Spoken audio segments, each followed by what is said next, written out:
Bienvenidos a la última sesión de la asignatura Introducción a la Psicología. En este tema terminaremos en esta sesión terminaremos los temas de la unidad de referente a la psicología social con dos ejes que son influencia social y acción social. En esta ocasión vamos a hablar sobre la influencia social.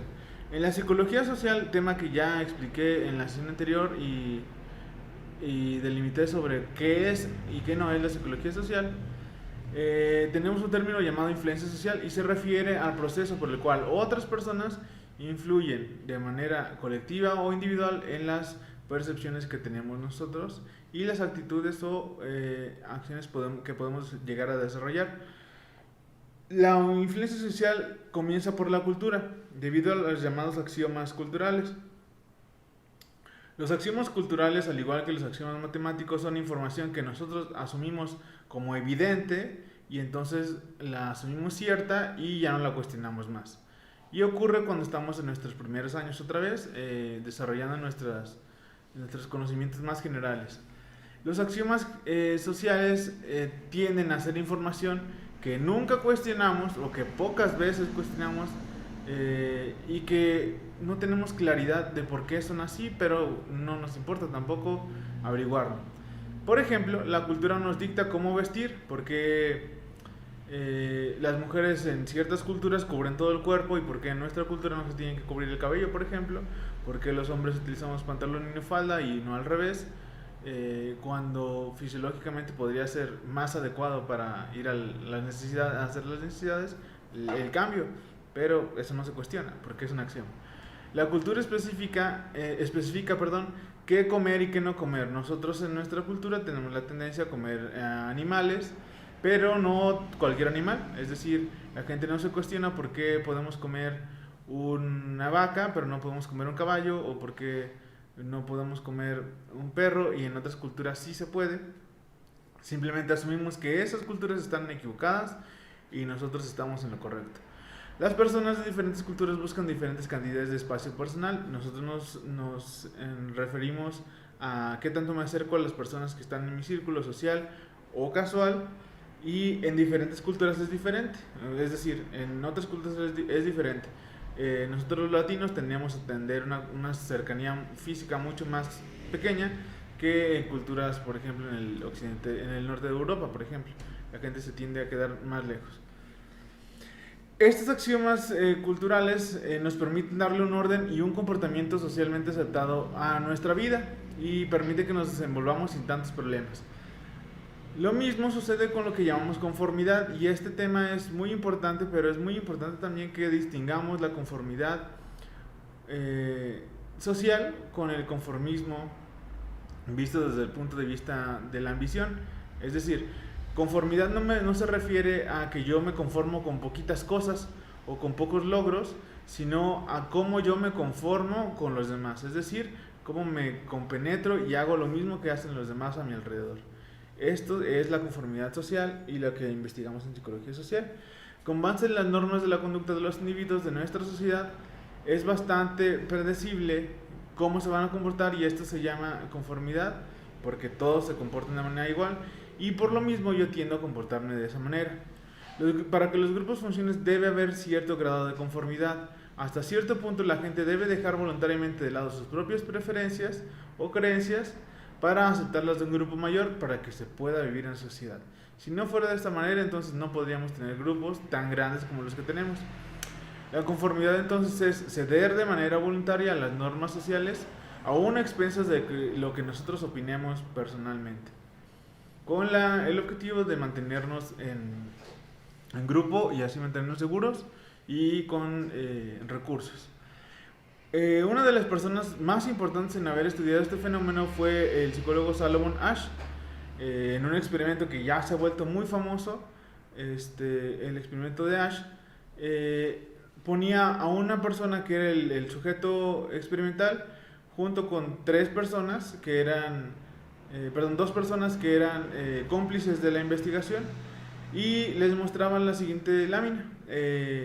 Le preguntaba cuál de los palitos del grupo era igual al palito de la evidencia 1.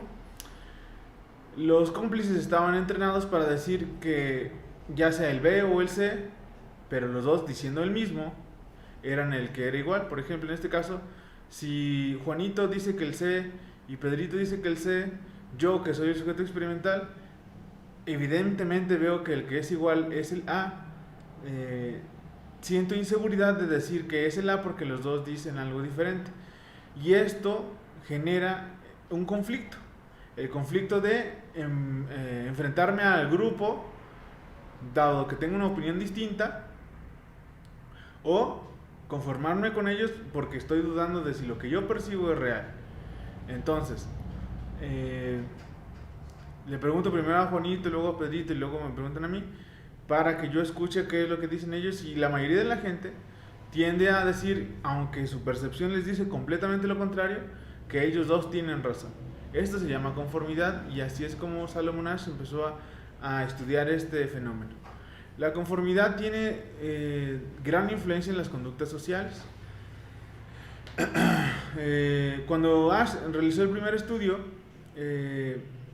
surgió una gran serie de estudios posteriores que indagaban qué tanto tenía impacto esto y cómo podían ser diferentes las variables para generar más o menos conformidad, y de manera sorprendente encontró que los participantes se conformaban con los juicios a todas luces incorrectos una tercera parte de las veces, es decir, el 30% de las veces, o el 30% de los participantes van a decir que aunque es evidente que está mal, lo que dicen los demás es la respuesta correcta, el 30%. Aún así se modificó el experimento y hubo diferencias individuales muy importantes. Descubrieron que dos conjuntos de factores influyen en la probabilidad de que una persona se conforme: las características de la situación y las características del individuo, es decir, el individuo experimental. El tamaño del grupo también es una variable muy importante, debido a que mientras más grande sea el grupo, puede haber más facilidad de que haya un cambio. En este mismo experimento, en vez de presentar dos cómplices, presentaban 3 y hasta 4. A partir de 4, el efecto de la conformidad es tan fuerte que ya no tiene mayor representatividad estadística. Es decir, bastan en este caso 4 personas para que la conformidad crezca de una manera muy importante. Y solamente ciertos individuos van a ser los que no se van a conformar. Otro factor que influye en la conformidad es el grado de unanimidad. Si por ejemplo en estos 4 cómplices 2 dicen que es el B y 2 dicen que es el C, el tercero, es decir, el elemento experimental, el sujeto experimental, puede entonces decir en voz alta, dado que no hay tanta unanimidad, que el A es el correcto, porque no está tan evidenciada hacia dónde va la conformidad del grupo.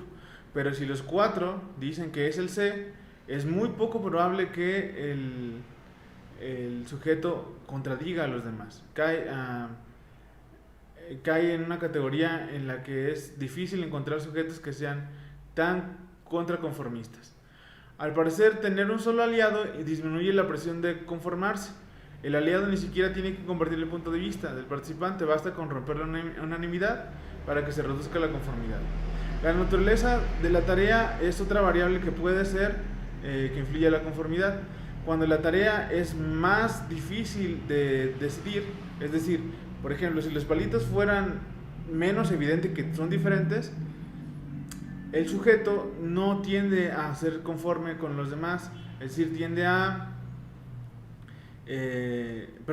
no tiende a seguir su propia opinión, tiende a conformarse con los demás, porque él mismo no ve la suficiente diferencia, entonces tiende a seguir a los demás. Si la tarea es muy simple, es donde hay mayor grado de inconformidad. Las características personales influyen de manera en la que una persona se puede o no conformar. Una persona tenderá más a conformarse cuando le atraiga más el grupo. Por ejemplo, si es un grupo de amigos o un grupo de colegas o un grupo de maestros, tiende a ser más conformista que si es un grupo de desconocidos completamente. También tenderá más a conformarse si sostiene una posición de estatus relativamente baja dentro de un grupo. Por ejemplo, es más común que entre un grupo de amigos una persona sea inconformista o sea inconforme que entre un grupo de maestros un alumno sea inconforme, porque pues, tiene una posición social más baja. Otro de los elementos que tiene la influencia social es la llamada condescendencia. La condescendencia es otra palabra que cabe la oportunidad de aclarar. Es el cambio de conducta en respuesta de una petición explícita de otra persona. Es decir, cuando yo cambio mi conducta debido a que alguien me lo solicitó. Un procedimiento se basa en el llamado efecto al pie de la puerta. En este procedimiento, para medir o más bien para investigar la condescendencia,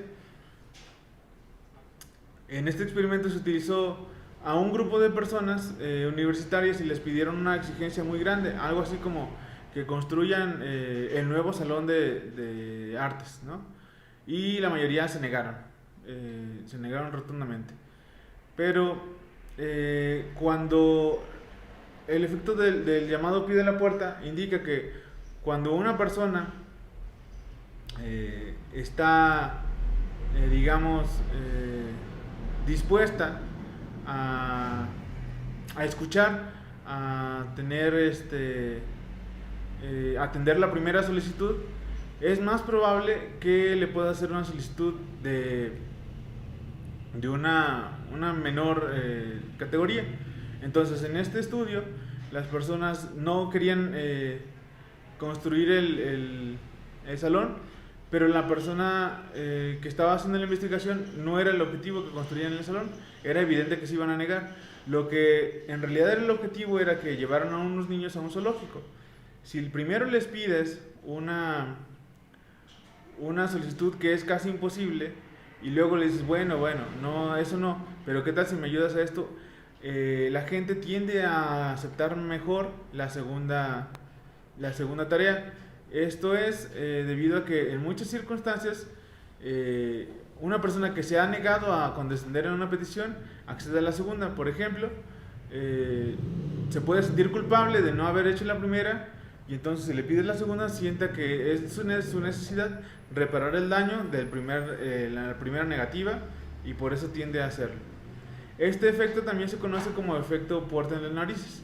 Cuando le niegas a alguien la primera petición, le llaman efecto puerta en las narices porque la persona asume, como cuando le cierra la puerta en la nariz a alguien, que fue una grosería, y entonces la segunda petición es más bien aceptada de una manera de disculpa por haberse negado a la primera petición. Otro tema que es también muy importante es la obediencia. La obediencia estudiada por Milgram es la condescendencia, es decir, la aceptación de cambiar la conducta en respuesta a una petición, pero esta vez una petición que es explícita y generalmente pedida por una autoridad. La obediencia consiste en acceder a una exigencia, al igual que la condescendencia es una respuesta a un mensaje explícito, pero en este caso es un mensaje de una orden directa que por lo general viene de alguien con autoridad o una posición social superior, como un oficial de la policía, un director, el papá, el maestro, etcétera, etcétera, quien puede hacerlo cumplir por la fuerza si es necesario. Es decir, la persona asume que la otra persona que le pide que haga algo, si dice que no, puede tener represalias contra sí mismo, contra la persona que está cuestionándolo. Entonces, es diferente a la condescendencia. La condescendencia sería más bien pedir un favor y la obediencia es dar una orden. Y cuando la mayoría de nosotros asumimos que cuando no asumimos una orden va a haber consecuencias negativas y por tanto deja de ser un efecto puerta en las narices. No lo hacemos por disculpa, sino lo hacemos porque realmente creemos que nos conviene hacer lo que nos están diciendo. La obediencia expresa la influencia social en su forma más directa y poderosa.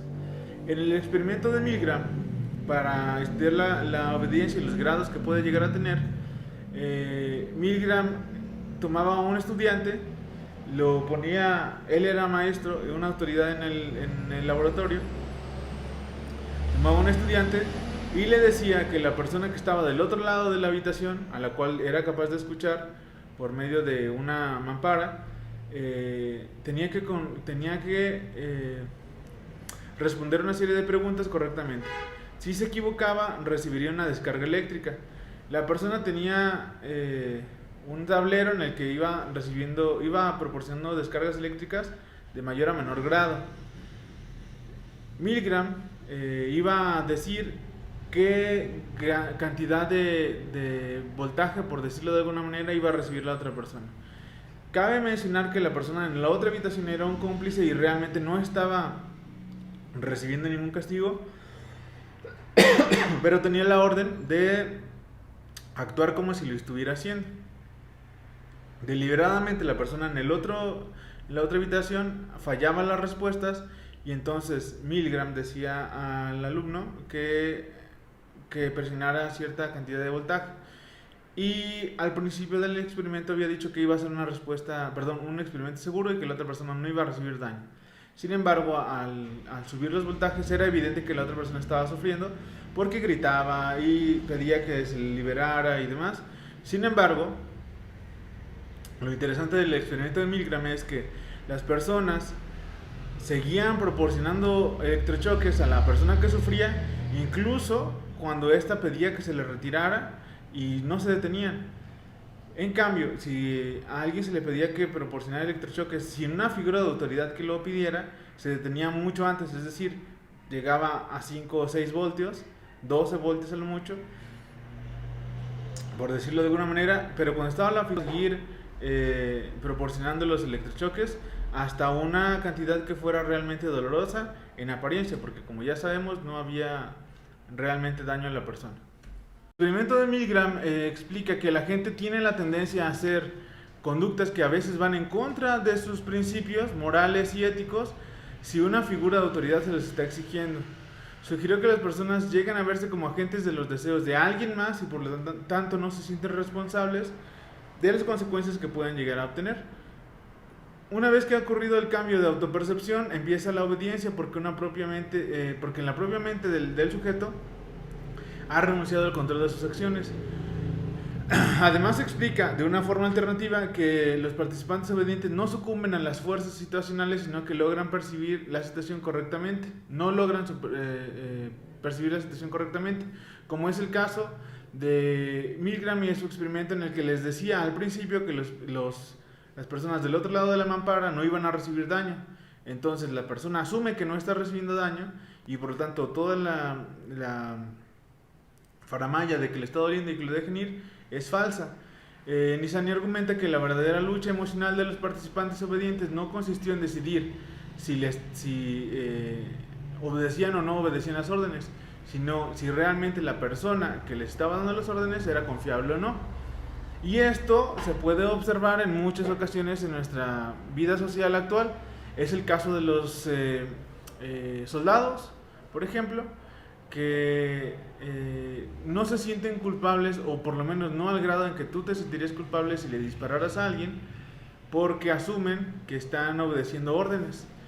Es un discurso bastante común entre la gente que está en la milicia, no asumir como propios los actos que realizan, sino decir yo estaba siguiendo órdenes, y de esa manera se quitan la responsabilidad que estaban ejerciendo.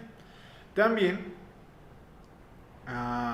asumen que la persona que les da las órdenes es confiable y por lo tanto no cuestionan las órdenes que les dan.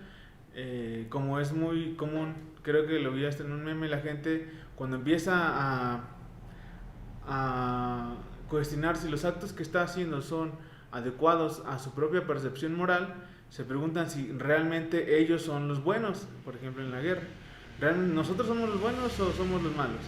Porque primero lo que hacen es obedecer y luego cuestionar si realmente tiene un sentido. La acción social es otro de los temas que vale la pena investigar en la psicología social.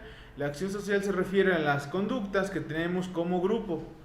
Cuando un individuo tiende a comportarse en conformidad con otras personas en un grupo natural o un grupo organizado. Entonces, a continuación vamos a revisar aquellas conductas que se tienen cuando la gente interactúa de forma individual en grupos y cómo actúa cuando están en grupos. Uno de los primeros fenómenos que es importante analizar es la pérdida de la individualidad. Y esto sucede en uno de los fenómenos más peligrosos que pueden ocurrir en el ser humano, y es el fenómeno o conducta de turba, o fenómeno de conciencia social. Y no hablamos de conciencia social como una conciencia buena, sino que la gente se despide de su individualidad para formar parte de un grupo. El ejemplo más sorprendente y atemorizante es la turba. Yo creo que todos han visto en las noticias cuando la gente, saliendo de un partido de fútbol donde les fue mal, empiezan a hacer desastres y pelear y golpear gente y destruir coches y cosas por el estilo. Cuando en un meeting político hay de repente una persona que avienta una piedra y entonces todos empiezan a destruir todas las cosas. En las marchas pacíficas que terminan sin ser nada pacíficas, como la gente destruye y pinta y incendian cosas. Esto es lo que llamamos fenómeno de la turba. Y la razón de esto es que la gente, cuando está en un grupo grande, sobre todo cuando es un grupo suficientemente grande como para tener anonimato, tienen una pérdida de la individualidad, es decir, ya no se comportan como lo harían por sí mismos, sino se comportan en masa. La pérdida de la individualidad solo explica en parte la conducta de la turba. Otro factor contribuyente es que en un grupo una persona dominante y persuasiva pueda generar algo que llamamos efecto bola de nieve. En ocasiones este efecto y esta conducta ha sido por grupos de choque. Les explico rápido para que entiendan a qué se refiere. En una marcha colectiva, por decirlo así, de unas 1000 personas que van a marchar pacíficamente por la anulación del voto de un candidato, van las personas, tienden a hacerlo de manera colectiva, es decir, no les importa si el vecino va a decir mañana que andaba en la marcha y andaba de revoltoso, porque no se percibe como una persona individual, más bien se percibe como parte de un nosotros. Nosotros queremos justicia. Entonces esta pérdida de la identidad en el grupo permite que sean más permisivos, como es el caso de las marchas nudistas, donde la gente anda sin ropa, etcétera, etcétera. Pero cuando un individuo con suficiente liderazgo y presencia en un grupo genera un cambio, puede generar un efecto bola de nieve o efecto dominó, que es convence a otro de que haga algo y ese otro convence a otros dos y esos dos, así hasta que se convierte en una turba. Por ejemplo, en las marchas feministas o en las marchas en las que se agrede a cierto grupo político, muchas veces hay individuos infiltrados que empiezan, por ejemplo, a aventar piedras o a golpear coches, y esto de alguna manera influye a otros del grupo que sí estaban organizados al principio, se desorganizan y empiezan a hacer lo mismo hasta que la marcha se convierte en un verdadero desastre. Esto se hace con la finalidad de quitarle legitimidad a la marcha, es decir, para que se vea que este grupo de personas son unos energúmenos que quieren quemar todo, ¿no? No porque realmente ayude a nada, sino para desacreditar la causa. Pero lo interesante acá no es el fin político, sino que realmente una persona con mucha conciencia de lo que puede llegar a pasar, con mucha autosupervisión, estando en un grupo puede perder toda la autosupervisión y pasar una conciencia de masa.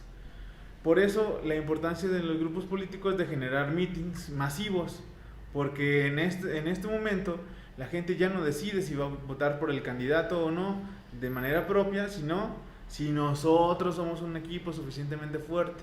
Deja de ser una conciencia individual para ser una conciencia social, una conciencia en masa.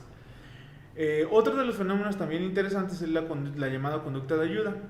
Una de las motivaciones que promueve la conducta de ayuda es el interés personal, es decir, si yo te ayudo a ti es porque tal vez me vas a ayudar después. Por ejemplo, ofrecemos llevar a casa a nuestro jefe porque a lo mejor él cuando tenga la oportunidad me va a dar un ascenso. O le cuido su perro al vecino porque cuando yo tenga que salir de viaje a lo mejor le puede cuidar mi perro.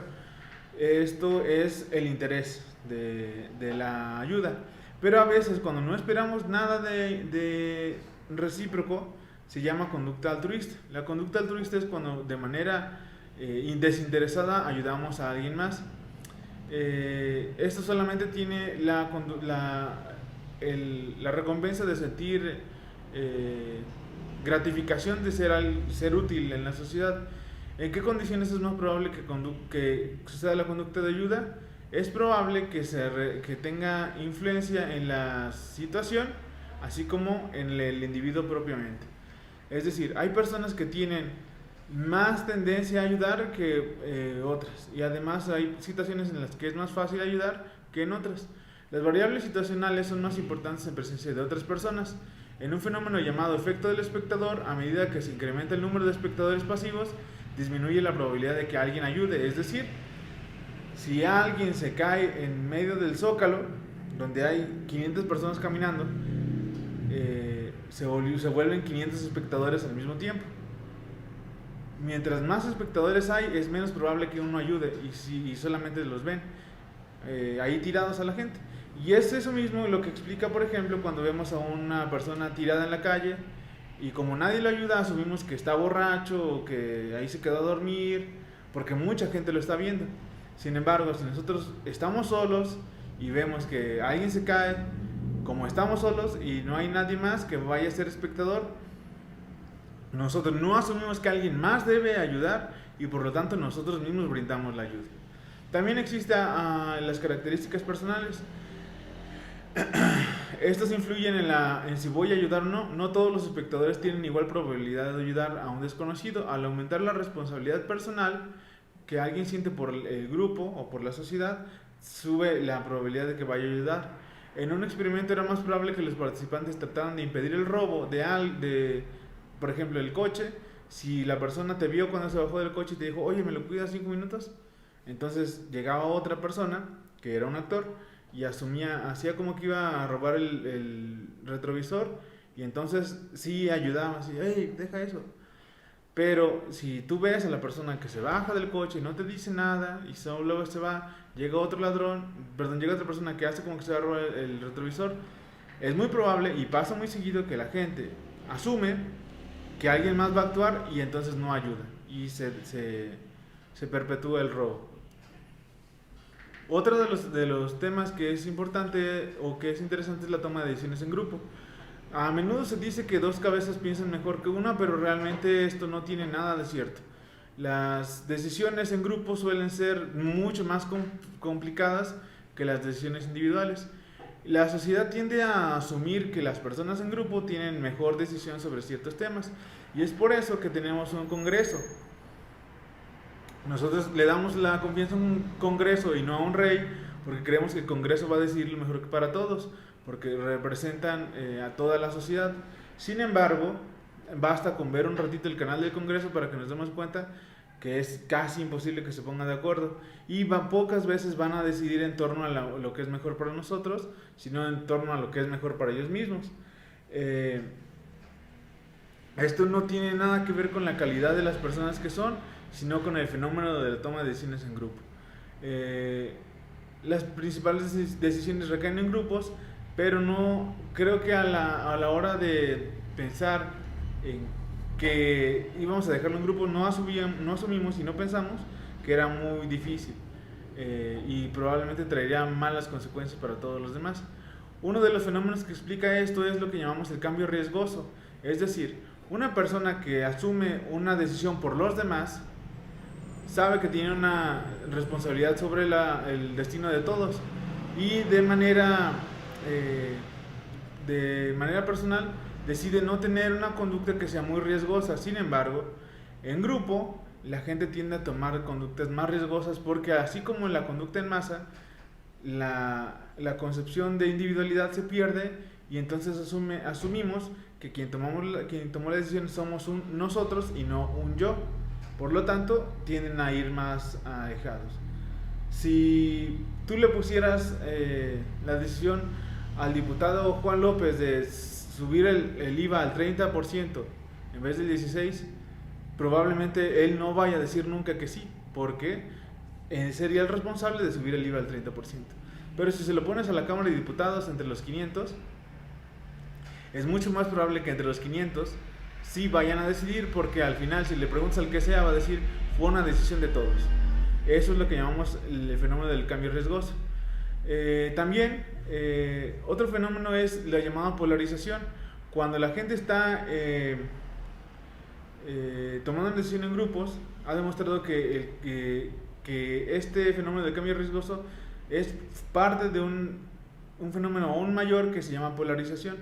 Cuando la gente discute en grupos sobre un tema que tiene dos perspectivas, tienden a alejarse cada vez más de un punto central. Es decir, supongamos que tienes un equipo de fútbol y son 23 jugadores que van a comprar los uniformes. Y entonces está la opción de comprar un uniforme verde y uno rojo.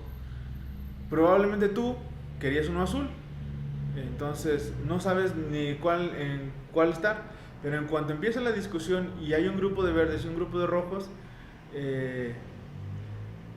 pudiera ser algo muy irónico o muy tonto pelearse por si el uniforme es rojo o verde, pero todos lo hemos visto, la gente se tiende a polarizar y empieza a que yo soy del equipo que quiere los rojos y entonces los del verde están mal, y se vuelve cada vez más polarizada y más contrariada la decisión, hasta el punto en que pueden llegar a pelearse por el color del uniforme, y el que quería el color azul simplemente toma un lado, y a pesar de que ni ninguno ni el otro de los colores le gustaba, empieza a asumir como que esa posición. Por ejemplo, yo quería el uniforme azul y decido que, bueno, no hay azul, verde.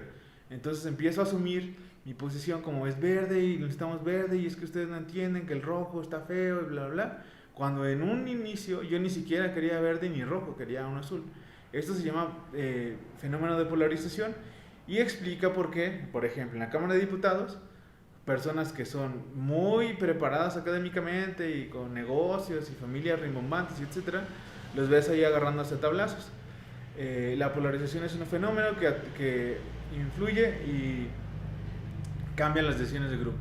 Bueno, y hasta aquí es donde tenemos el tema, último tema de esta materia, introducción a la psicología. Cabe señalar que cualquiera de los temas que hemos visto es muy interesante y tiene muchas más aristas de las que presentamos en esta pequeña sesión. Entonces vale la pena que lo revisen en la literatura, y bueno, nos vemos en la siguiente.